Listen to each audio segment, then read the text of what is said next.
புதுச்சேரி வில்லியனூர் அருகே வீட்டின் முன்பு நிறுத்தப்பட்டிருந்த இருசக்கர வாகனத்தை திருடி சென்ற 2 இளைஞர்களை சிசிடிவியில் பதிவான காட்சிகளை கொண்டு போலீசார் தேடி வருகின்றனர்.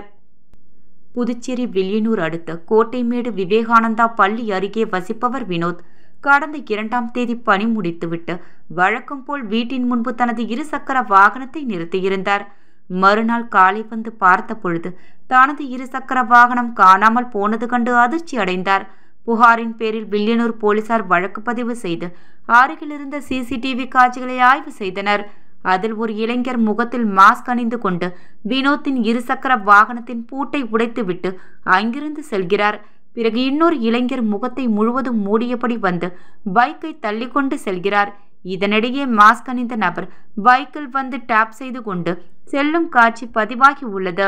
புதுச்சேரியில் முகத்தை மூடிக்கொண்டு இருசக்கர வாகனத்தை 2 இளைஞர்கள் திருடி செல்லும் காட்சிகள் வெளியாகி பரபரப்பை ஏற்படுத்தியுள்ளது.